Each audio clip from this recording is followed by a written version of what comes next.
Bonjour tout le monde, merci d'être là. Bienvenue à cette conférence de presse et le dévoilement des résultats de la grande consultation qu'a mené le Comité citoyen pour un nouveau nom sur le nom de l'Université de Moncton.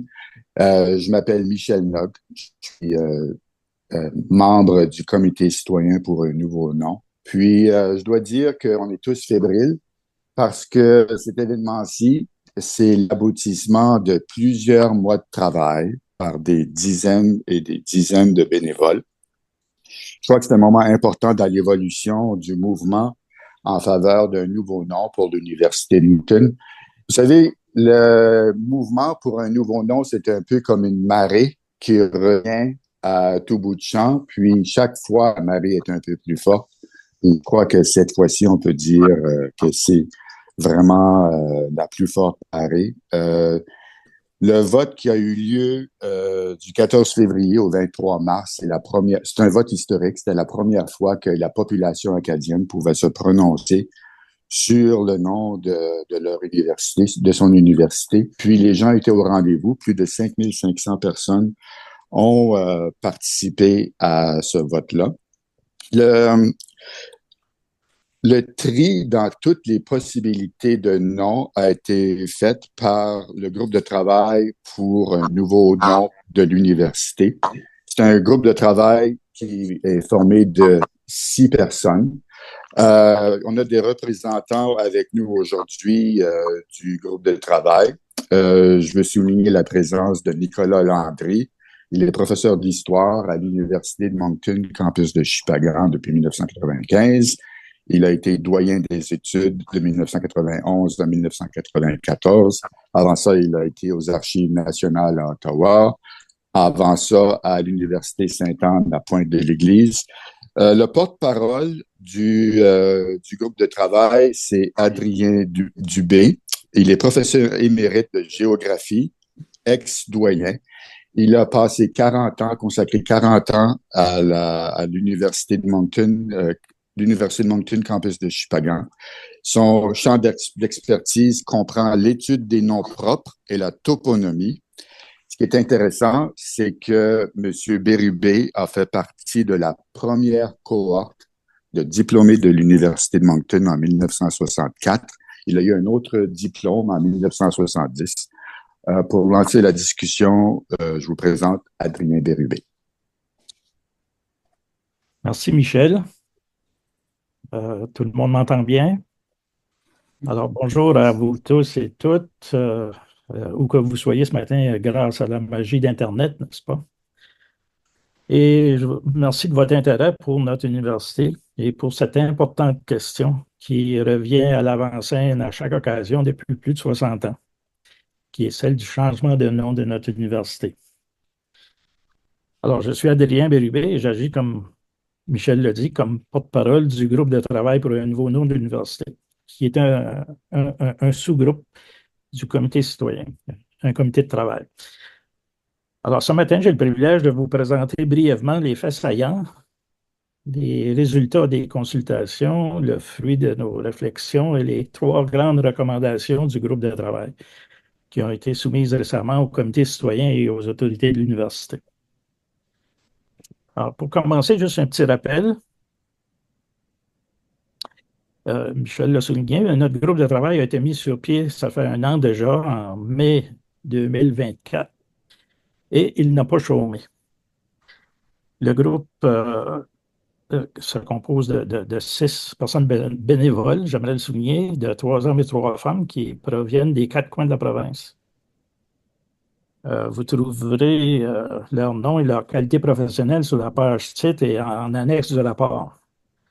Alors, chacune a apporté une contribution inestimable au rapport que nous soumettons ce matin en lien avec leur compétence en matière de toponymie, de compréhension de la communauté acadienne et j'ai envie de dire surtout à notre université. C'est donc avec bienveillance et un engagement personnel de chacun de ses membres envers notre université que ce groupe de travail s'est consacré à la tâche de trouver pour notre université un nouveau nom, un nom qui nous ressemble et qui nous rassemble. Et ça, en adoptant d'emblée pour se faire une démarche la plus scientifique possible, rigoureuse, ouverte, transparente. Alors, dans un premier temps, l'été dernier, le groupe de travail a d'abord constaté que nous n'avions pas vraiment à réinventer la roue, que probablement tous les noms possibles pour notre université, de même que tous les arguments imaginables, tant les arguments pour que les arguments contre chacun de ces noms, ont déjà été abondamment abordés et discutés depuis des années dans moult sources et documents divers, et tant dans les médias traditionnels que sur les réseaux sociaux.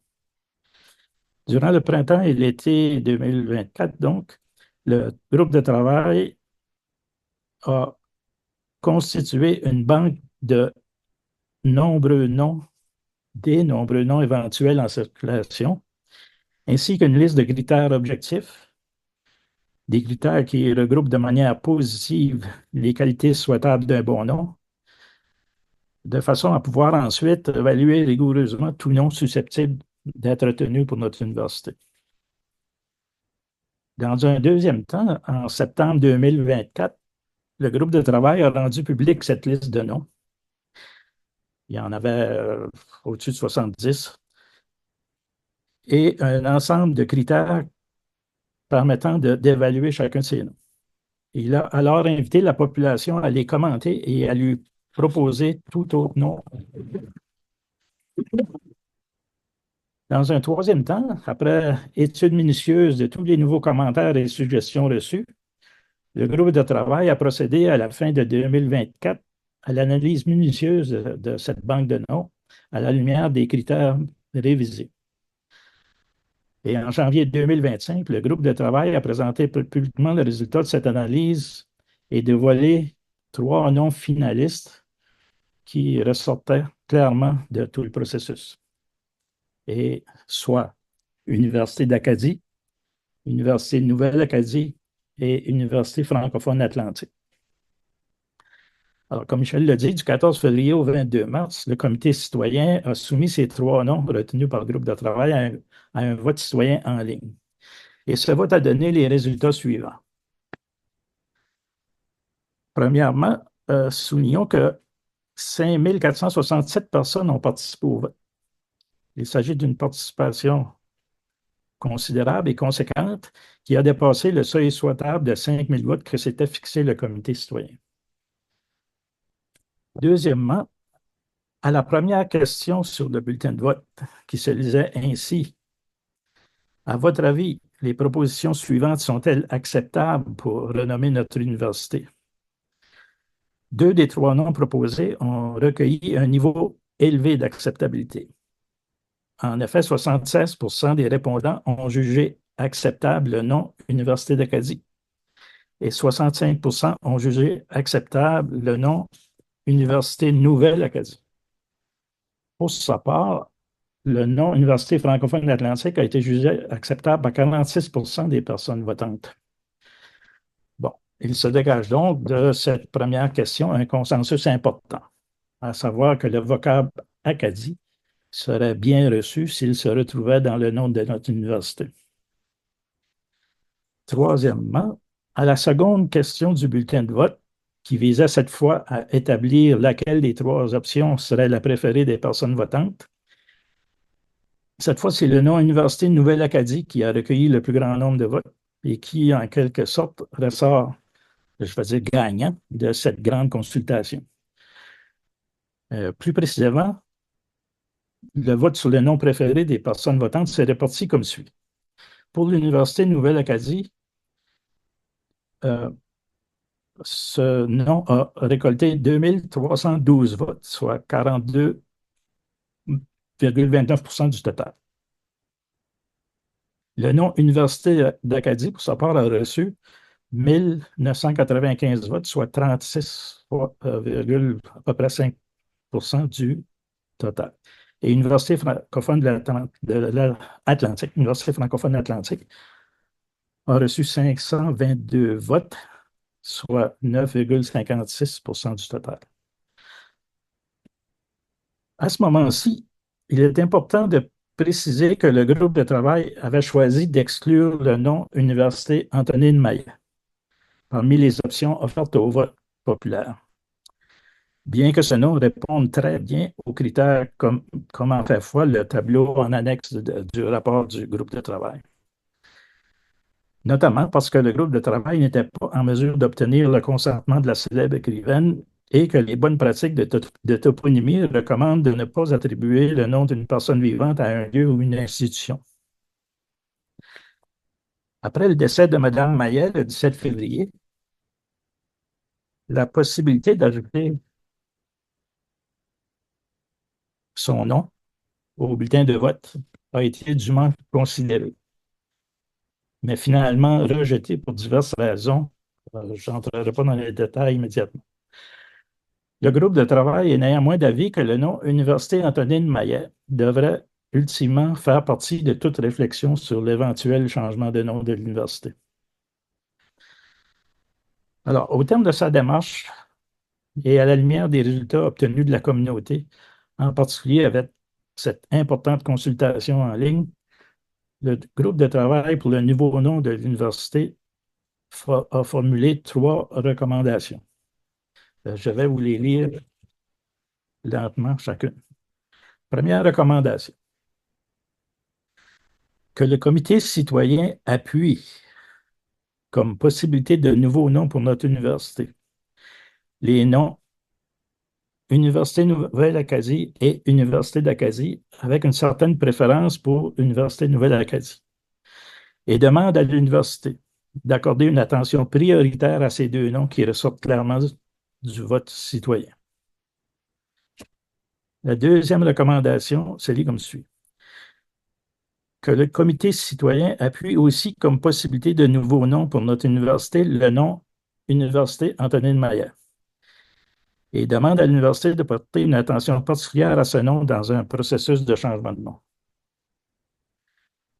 Et la troisième recommandation du groupe de travail, c'est que le comité citoyen poursuive ses démarches visant l'adoption d'un nouveau nom pour notre université afin que l'université accepte de reconsidérer sa position dans le cadre d'un processus rigoureux, vert et transparent pour doter notre université d'un nom qui nous ressemble et nous rassemble.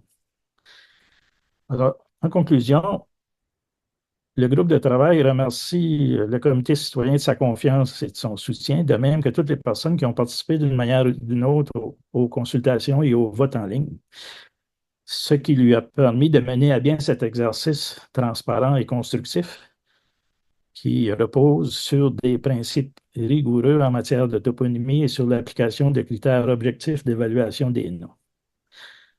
Alors, merci de votre intérêt. Je serai bien sûr disponible à la période des questions pour toute explication et information complémentaire sur la démarche du groupe de travail et sur les résultats obtenus euh, de ces consultations. Merci beaucoup, M. Bérubé. Merci aussi à M. Landry et aux autres membres du comité.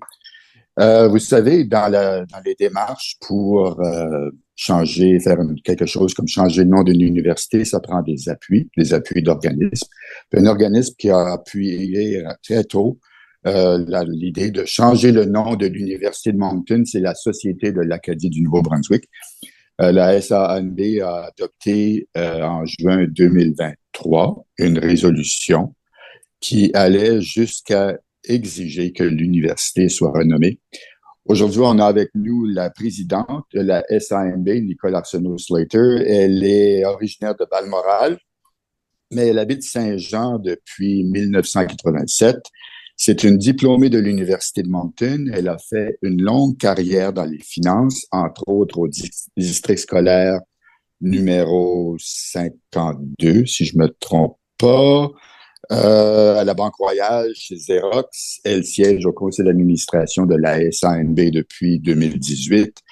Elle est devenue présidente par intérim en septembre 2023 et elle est devenue présidente avec le titre complet en juin 2024. Accueillons Nicole Arsenault-Slater. Je dois ajouter que j'ai été 19 ans directrice des finances à l'Association régionale de la communauté francophone de Saint-Jean. Les derniers 19 ans de ma carrière, j'ai travaillé pour la communauté francophone de Saint-Jean.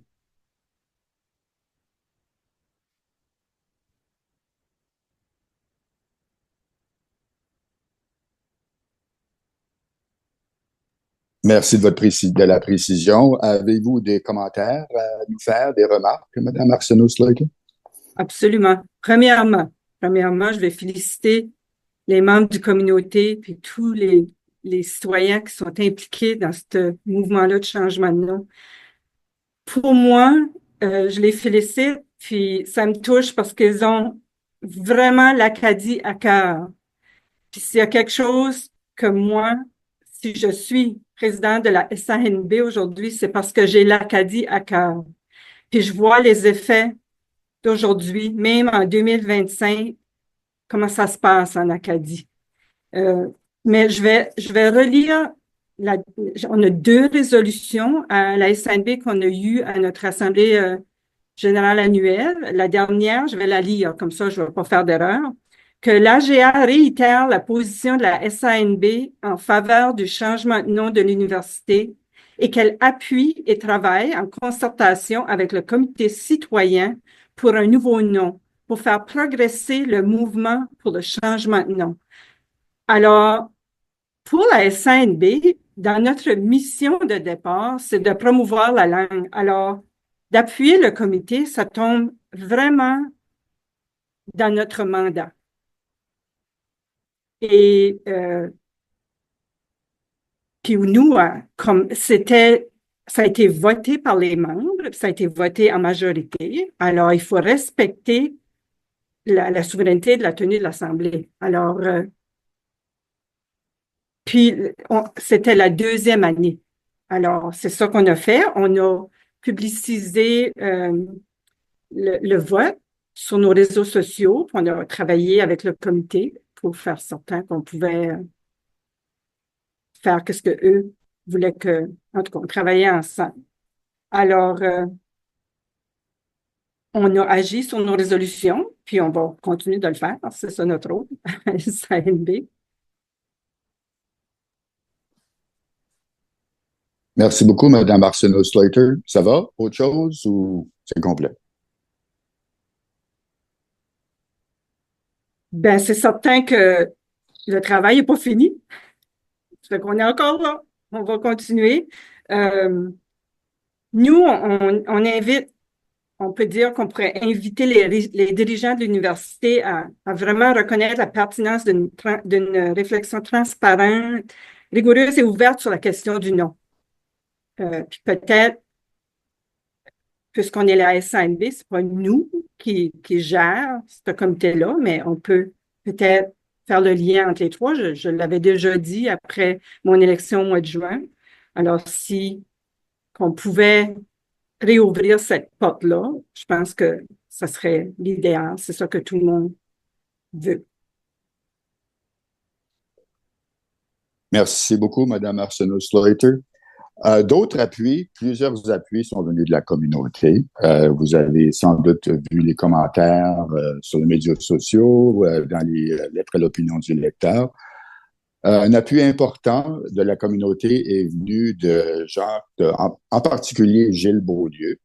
Gilles Beaulieu a fait carrière surtout dans le domaine de la santé. Il a été vice-président à l'hôpital Dr Georgel Dumont, vice-président à l'hôpital Dr Georgel Dumont et ensuite au réseau de santé et vitalité. Gilles Beaulieu est surtout connu comme le papa de l'arbre de l'espoir. C'est lui qui a eu l'idée de lancer ce radioton pour recueillir des fonds pour la fondation de l'hôpital Dumont. En 2022, il a été coprésident des célébrations du centenaire des soins de santé en français à Moncton avec les célébrations de l'anniversaire de l'Hôtel-Dieu de l'Assomption, qui est devenu l'hôpital Dr Georgel Dumont. Aujourd'hui, M. Beaulieu est président de la Fondation Violet Légère, qui accorde des bourses à des jeunes qui font carrière, qui débutent dans la carrière de théâtre. Il siège aussi au conseil d'administration de la Fondation pour l'avancement du théâtre francophone du Canada et au conseil d'administration de Partenaires Dumont. Voici Gilles Beaulieu.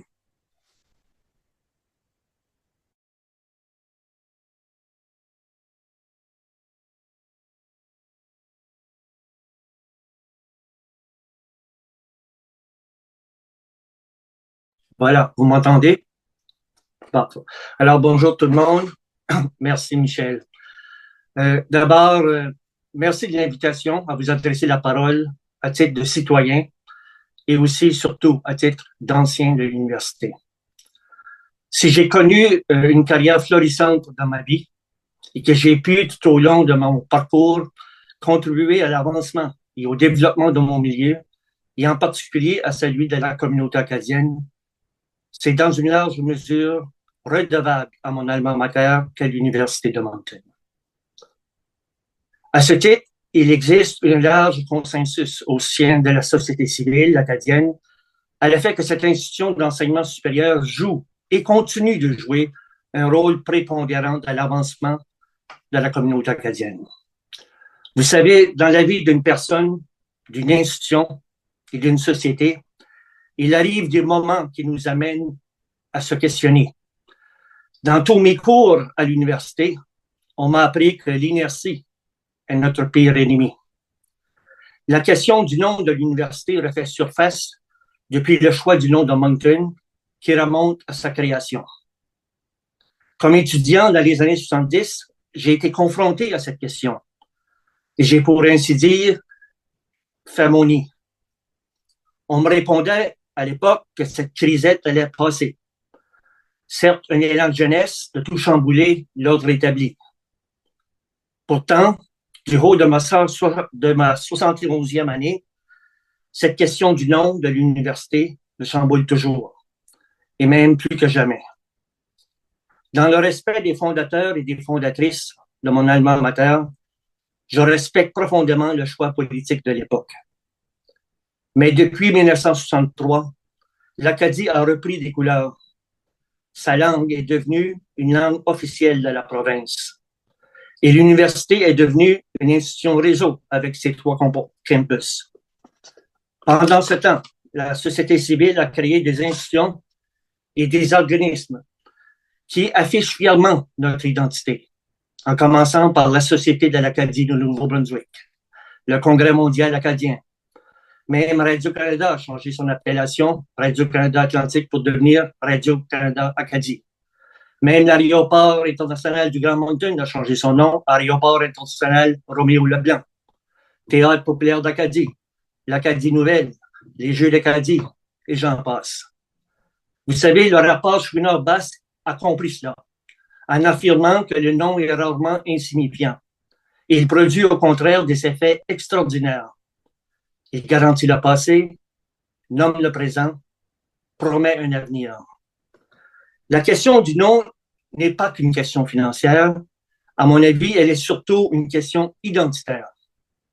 D'ailleurs, dans son mutisme, le Conseil de l'université a reconnu, et je cite, « Le coût associé au changement de nom n'a pas été déterminant dans la décision prise par le Conseil de l'université », parole de son président, M. Denis Mallet, qui date du 9 décembre 2023, et dans un reportage de Radio-Canada Acadie. Alors, assez maintenant de parler pour conceptualiser notre présence ici aujourd'hui. Je vais d'abord remercier le Comité citoyen pour un nouveau nom, pour tout son travail sur cette question, et en particulier sa porte-parole, Mme Lise Ouellette, qui porte contre vent et marée ce dossier épineux avec énormément d'intelligence et de bienveillance envers tout le monde. Michel, vous mentionnez tout à l'heure, contre vent et marée, on avait des marées hautes, et chaque marée haute n'est pas un feu de paille.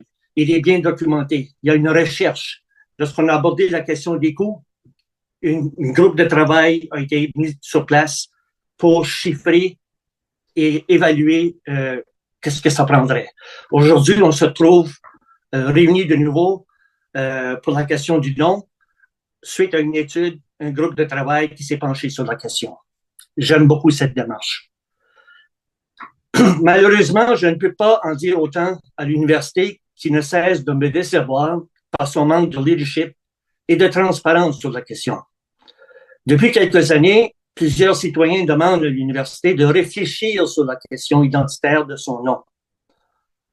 Au lieu de nous rassembler autour d'une table commune, elle divise par son mutisme la communauté acadienne. Pire, elle stigmatise une frange importante de sa population en fermant la porte à un processus de consultation ouvert et transparent. Comprenez-moi bien, je ne demande pas à l'université d'adopter mon choix, pas plus que je demande à l'université de garder le statu quo. Je lui demande simplement de reconnaître la légitimité de ce questionnement et mettre en place un processus de consultation qui engage toutes les parties prenantes de cette question. Ensemble, nous sommes capables de mieux. L'étude commanditée par l'université pour faire la lumière sur l'état des lieux constituait, à mon avis, un premier pas dans la bonne direction.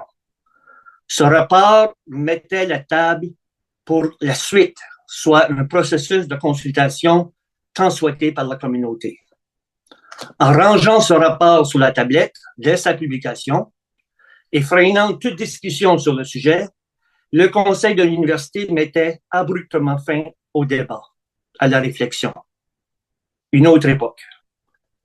Triste constat où personne ne sort gagnant et où l'université s'enlise dans une impasse qui divise nos forces vives. Bref, un constat d'échec. Et je ne pense pas que cette stratégie soit un jour une référence dans les cours de planification stratégique, d'engagement communautaire, de communication et de marketing. S'il le devient, ce ne sera pas pour les bonnes raisons. Dans le respect de toutes les parties prenantes, j'invite à nouveau mon université à retrousser ses manches, d'enterrer sa peur, s'ouvrir au dialogue et à un processus de consultation transparent avec tous les membres de la famille.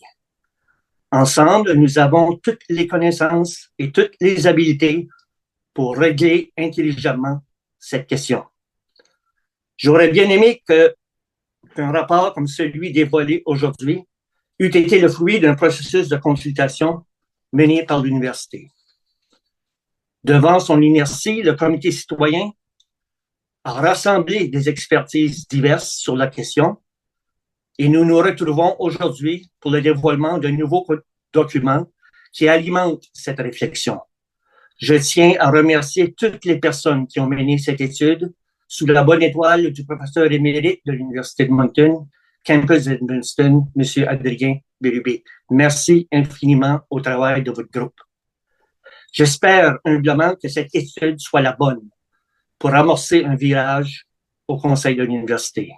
Et en terminant, on me fait parfois remarquer que changer de nom d'une institution qui a déjà 60 quelques années, c'est trop tard, trop vieux. Dans la vie d'une institution comme l'université, c'est encore très jeune. C'est tout le contraire. Notre université est jeune et elle peut profiter de cette situation pour consolider son marché, se refaire une jeunesse, se donner des élans afin de véritablement mettre le cap sur l'Acadie. Merci. Merci beaucoup, M. Beaulieu. C'est bien apprécié. Vous savez, le visage du comité citoyen, pour un nouveau nom, c'est Lise Ouellette. Lise Ouellette, bien connue en Acadie, elle a un long parcours. Elle a travaillé au Centre de conservation des sols et de l'eau de l'Est du Canada. Ensuite, elle a aidé à mettre sur pied l'Association francophone des agriculteurs francophones. Elle était là au début de l'Association francophone des municipalités du Nouveau-Brunswick. Elle a été sa directrice générale. Ensuite, elle est allée au Collège communautaire du Nouveau-Brunswick, campus d'Edmundston, où elle a été directrice. C'est une ancienne conseillère du quartier 1 de la ville d'Edmundston. Elle a aussi joué un rôle clé dans l'Institut de recherche sur les zones côtières. Elle a été une des chefs de file de l'Acadie des terres et forêts. Ça a suivi le Congrès mondial acadien de 2014. Je vous présente Lise Ouellette. Merci beaucoup, Michel. Bonjour tout le monde. Je voudrais d'abord remercier les membres du groupe de travail qui ont fait un travail vraiment exceptionnel. C'est une équipe très professionnelle et très compétente, donc les choix étaient de grande qualité pour ce groupe-là.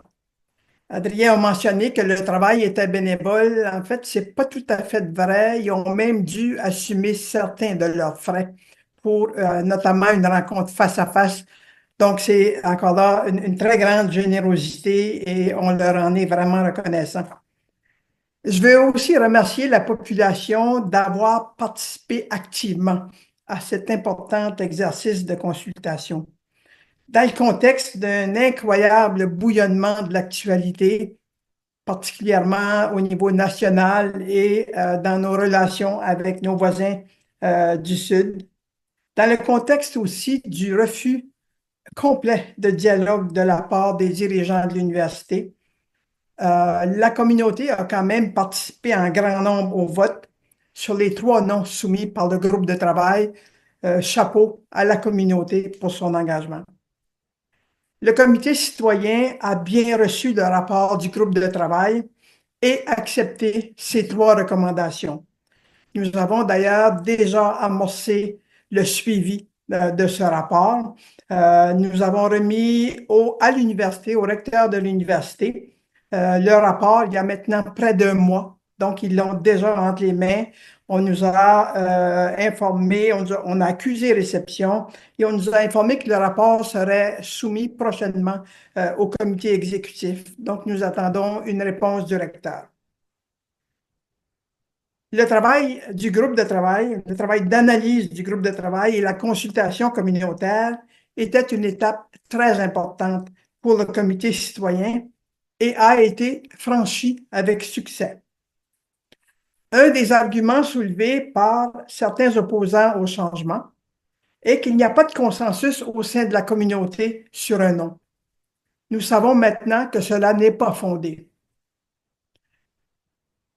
Le rapport propose 3 solides propositions de noms. Ce sont 3 noms vraiment de très grande qualité. Si la direction de l'université n'est pas à l'aise avec un nom qui inclurait le mot Acadie, ce que nous ne partagerions pas, je le précise, il resterait quand même une 3e possibilité de nom très intéressante. Entre le nom Antonine Maillet et celui de Robert Moncton, le choix est évident. Le comité citoyen attendra la réponse de l'université au cours des prochaines semaines. Et le comité est déterminé à poursuivre son travail patiemment, de la façon la plus constructive possible, pour que l'université soit finalement dotée d'un nom qui nous ressemble et qui nous rassemble.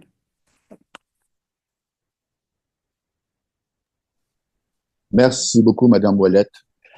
On est rendu à la période des questions des journalistes. Cette période des questions est ouverte seulement aux journalistes. On ne peut pas accepter de questions du public, questions de temps. Puis on veut laisser la place aux représentants des médias. Pour les journalistes, je vous demanderai de d'abord vous identifier, votre nom et le médium que vous représentez. Et j'ai une demande pour vous ici, si vous pouvez, s'il vous plaît, allumer votre caméra pour que ça facilite la compréhension de votre question. Alors, la parole est aux journalistes. Bonjour, Marie-Emma Parenteau de Radio-Canada. Vous m'entendez? Oui, super. Merci pour la conférence. J'aimerais qu'on revienne sur le nom Antonine Maillet. Est-ce qu'il y a quelqu'un qui peut m'expliquer le processus de décision lors de son décès? Donc, le vote, si je comprends bien, avait déjà commencé en ligne. C'était quoi les raisons pour lesquelles le comité a décidé de ne pas inclure son nom sur le bulletin de vote? Et pourquoi est-ce qu'on recommande d'appuyer ce nom si on ne l'a pas fait passer au vote par ce sondage-là? Alors, je peux offrir une première réponse, mais nul doute que Lise peut la compléter. Dans un premier temps, quand on a analysé tous les noms qui avaient été suggérés par la communauté, puis il y en avait 70-80, le nom Université Antonine Maillet cochait beaucoup de cases et se situait en fait pratiquement au sommet de notre liste. Et la liste, vous l'avez en annexe du rapport, je vois.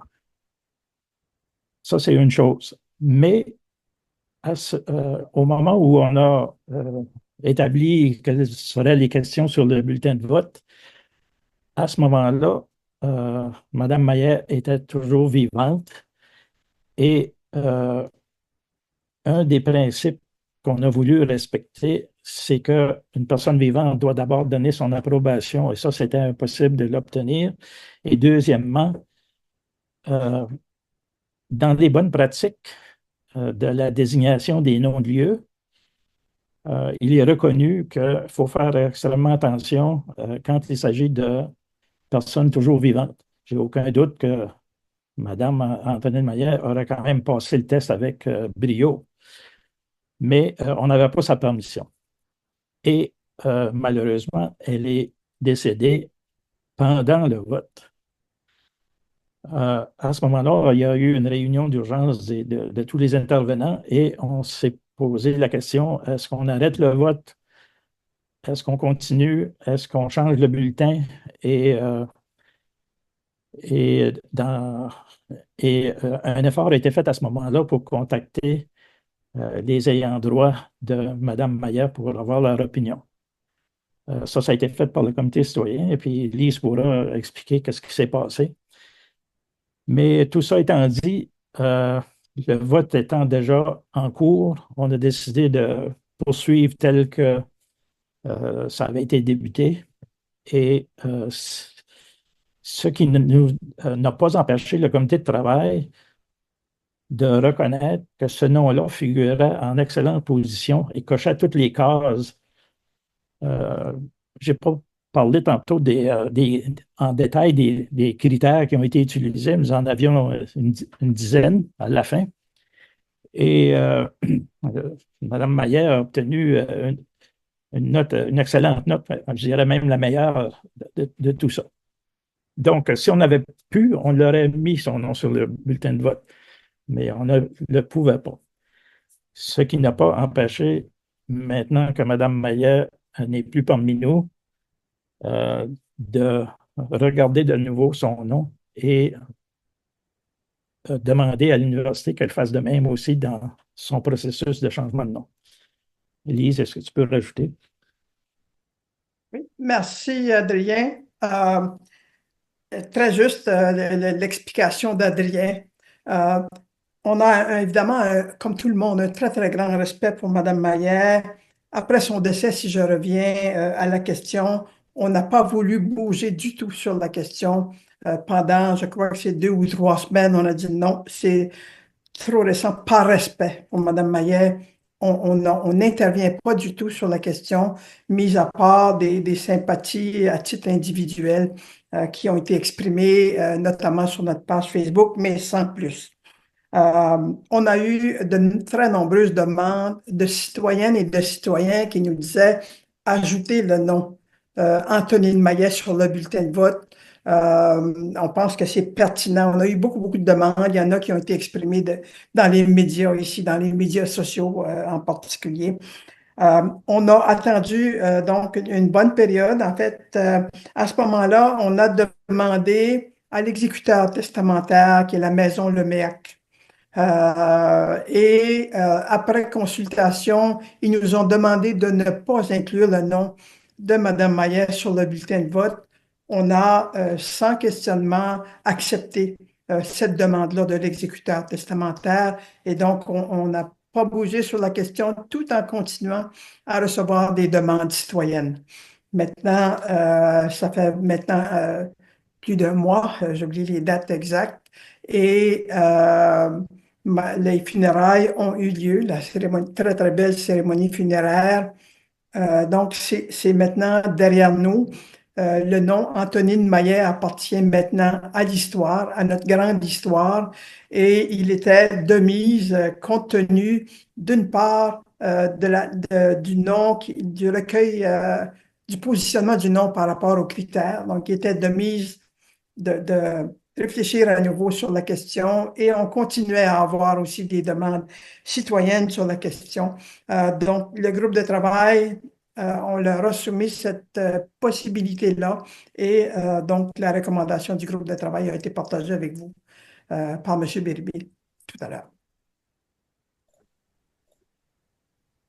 OK, merci, c'est très clair.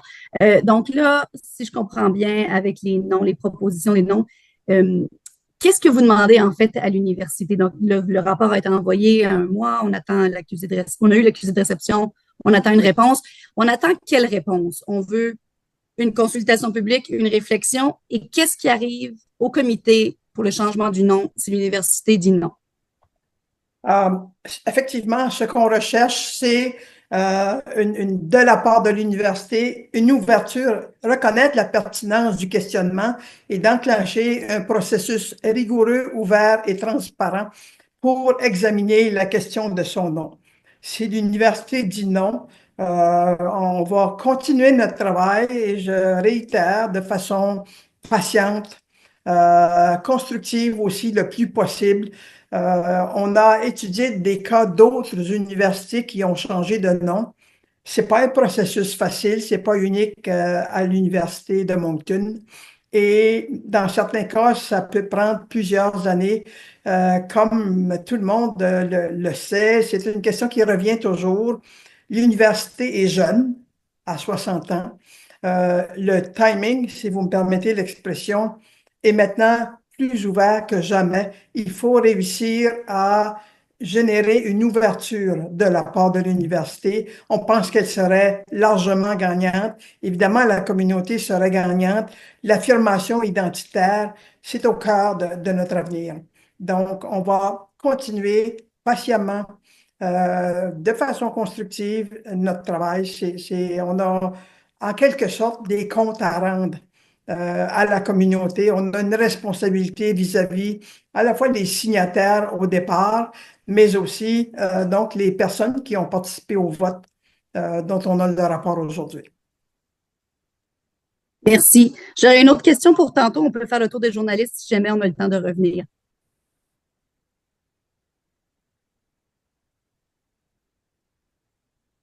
Michel, est-ce que tu veux que je la pose tout de suite ou on peut faire le tour? Je pense que Rémi Bourdillon a une question. On reviendra à toi, Myriam, après c'est peut-être une bonne idée. Oui. Bon, ben merci. Oui, Rémi Bourdillon, l'Acadie Nouvelle.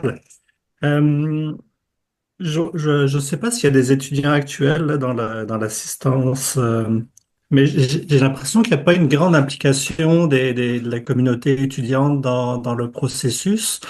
La FECU même s'y oppose. Est-ce que vous essayez de bâtir des ponts avec la communauté étudiante? Euh, oui, effectivement, on a eu quelques rencontres avec la communauté étudiante, avec les jeunes de façon générale.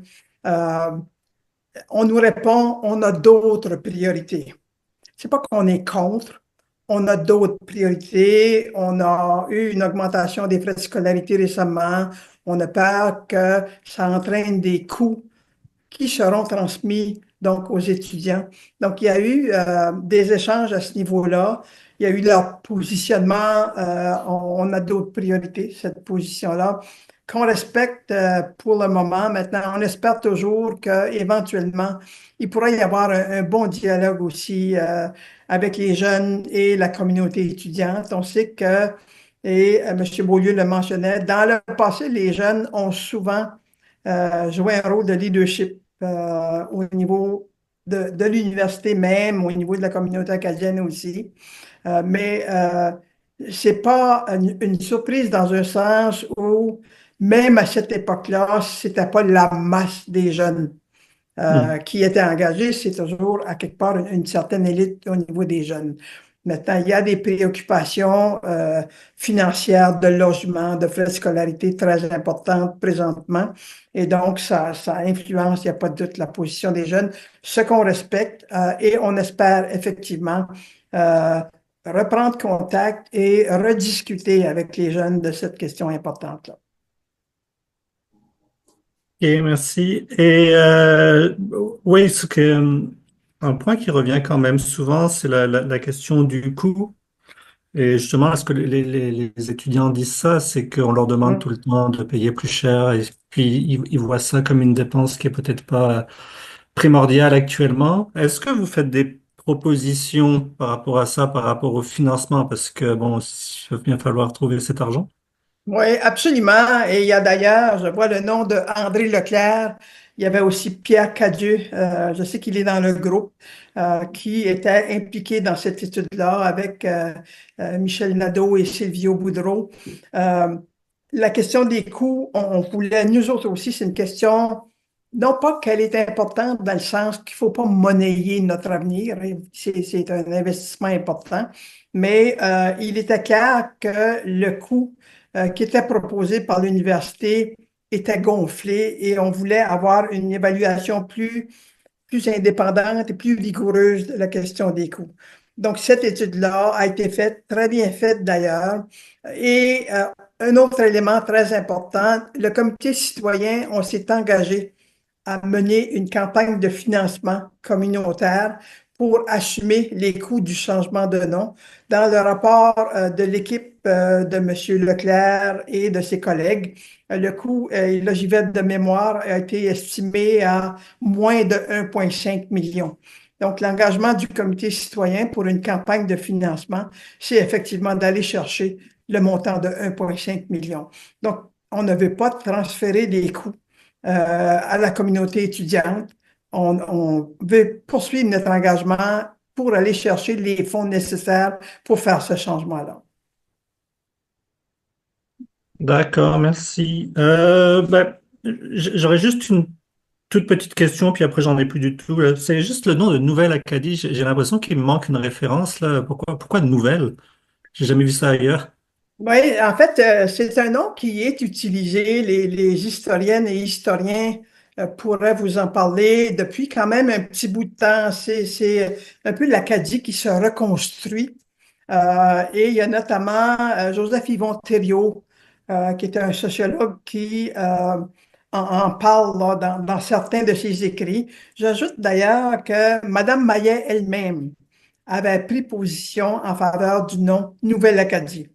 Donc, c'est nouveau, effectivement. C'est pas un concept qu'on utilise là, fréquemment, mais je dirais qu'il y a tendance à prendre de plus en plus de place là, dans les années actuelles et il n'est pas totalement nouveau d'un point de vue historique. Et on a Nicolas Landry qui est là, qui est justement avec nous. Si vous permettez, je laisserai la parole à Nicolas, qui est historien, qui a été présenté, qui était sur le groupe de travail aussi.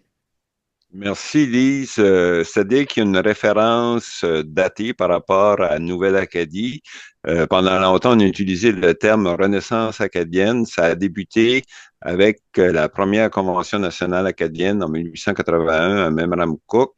Donc, dans le parcours historique de l'Acadie, cette étape-là est importante parce que c'est comme si les Acadiens, à ce moment-là, allaient se doter d'outils nationaux comme un journal, il y avait un collège, on allait en avoir d'autres, et on allait mener les dossiers nationaux, par exemple, la présence de prêtres francophones dans les communautés francophones, des politiciens acadiens, des systèmes de mise en œuvre de, par exemple, le grand mouvement de colonisation, ces choses-là, empêcher les Acadiens d'immigrer vers les États américains parce qu'on était comme en phase d'industrialisation. Donc, vous voyez qu'on pourrait utiliser le terme Acadie contemporaine aussi, mais là, ça nous rapproche plus des années 1950. Donc, ça dépend du langage historien qu'on emprunte. Mais sommairement, c'est un peu ça. Si je peux me permettre d'ajouter, j'ai eu l'occasion de rencontrer à Shippagan, plus précisément, des étudiantes et étudiants internationaux et également à Edmundston. Et on s'est amusé à regarder, c'était 72 noms, la liste là, interminable de noms. Et ils étaient très intéressés par le concept Nouvelle-Acadie parce que ça donne une connotation de construction, de développement, d'avenir. Et cette nouvelle Acadie-là, et Mme Arsenault-Slaughter pourrait en parler, et elle est inclusive et elle veut renforcer justement ses capacités au niveau de l'inclusion.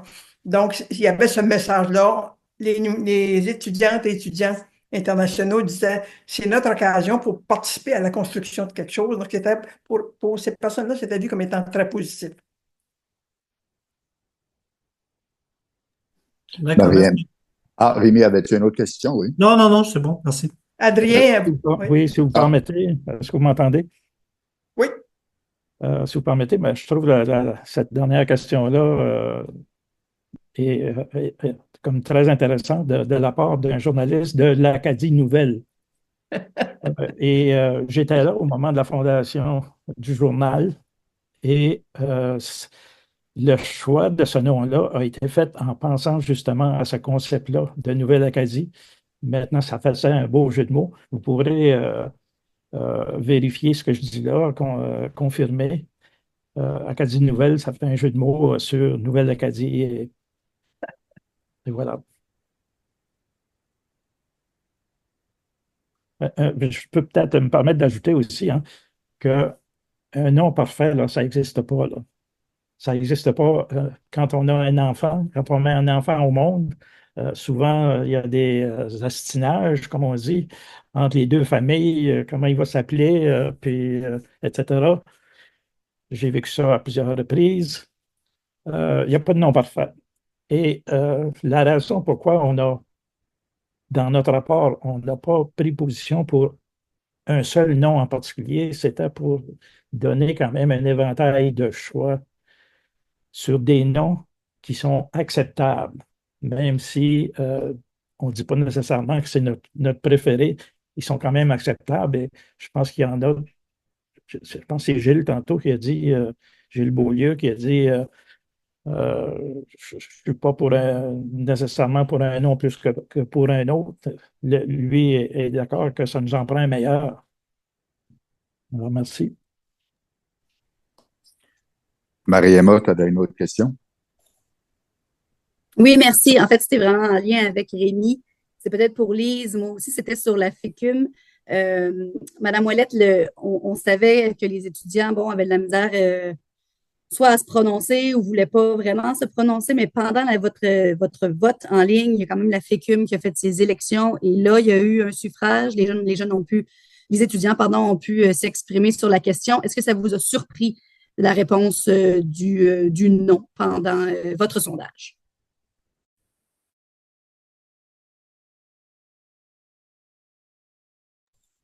Je pense que le micro est fermé. Mute. Voilà, ça va mieux? OK. C'est sûr que c'est décevant, que ça nous a déçus. On ne peut pas, je dirais, demander davantage aux jeunes qu'on demande à l'ensemble de la société. Okay? L'idée que les jeunes sont toujours plus ouverts et révolutionnaires et toujours pro-changement, c'était pas vrai dans notre temps à nous, et je vais inclure Gilles. C'est pas vrai, là. C'est toujours un petit groupe qui pilotait et qui menait ces mouvements de changement-là. D'autre part, il faut reconnaître que le contexte actuel au niveau économique est particulièrement difficile. Okay? Donc, il faut à quelque part être empathique envers ces préoccupations contemporaines des jeunes. Donc, il faut les respecter. Il faudra poursuivre les discussions, les échanges pour leur permettre de réaliser que même leur université serait gagnante si elle avait un nom plus rassembleur que celui qu'elle a présentement, plus rassembleur au niveau provincial aussi. Il n'y a pas que Moncton comme campus, il y a les deux autres régions. Et il est vraiment dans l'intérêt de l'université d'avoir d'excellents liens avec les régions et les campus hors Moncton. Donc, il y a plein d'avantages, mieux se positionner aussi. Au niveau de la francophonie nationale, il y a probablement des possibilités à ce niveau-là. International, on le connaît bien avec tout le mouvement des étudiants internationaux. Donc, il y a beaucoup d'avantages et autant il y a des préoccupations économiques importantes, urgentes, qui sont la priorité des jeunes à l'heure actuelle, c'est clair. Mais la solidarité, c'est ce qui nous a toujours permis d'avancer comme communauté.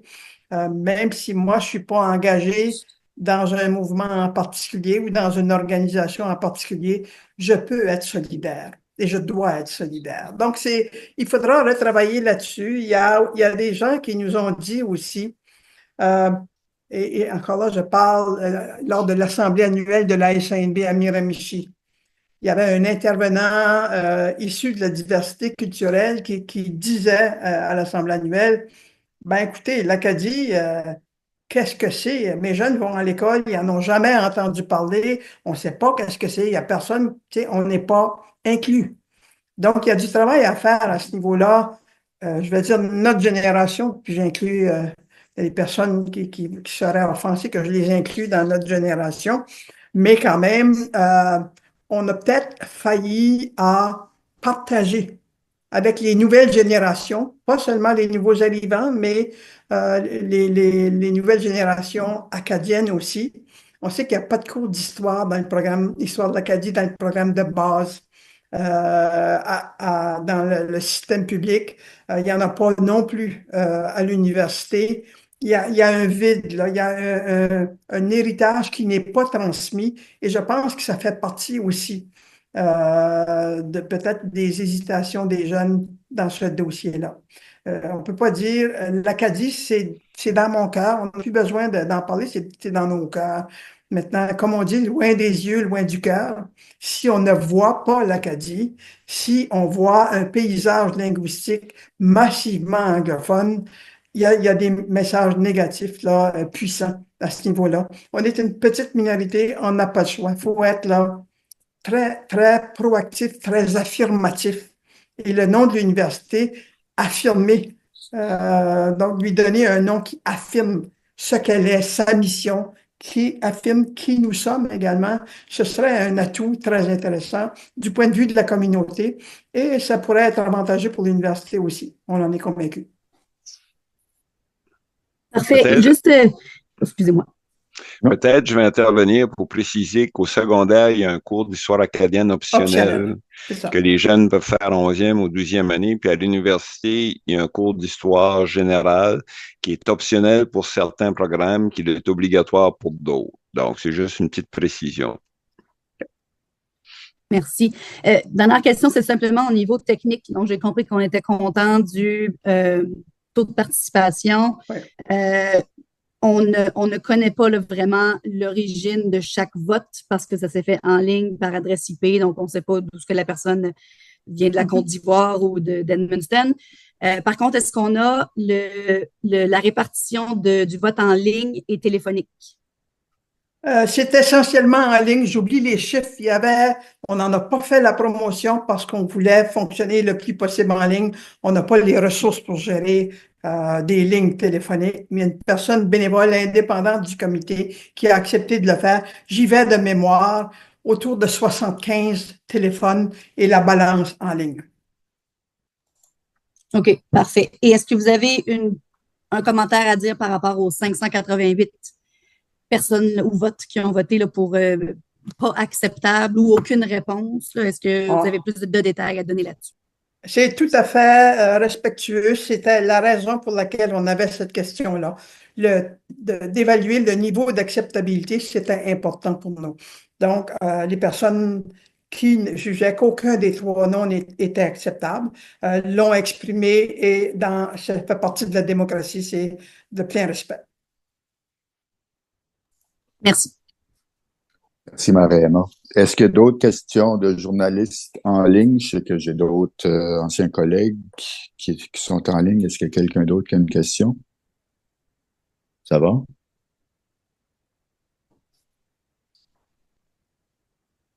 Je crois que non. Bon. Merci beaucoup. Ceci met fin à notre conférence de presse. Je veux d'abord remercier les membres du Comité citoyen pour un nouveau nom. Le groupe de travail pour le nouveau nom de l'université, vous avez fait un travail colossal au cours des derniers mois.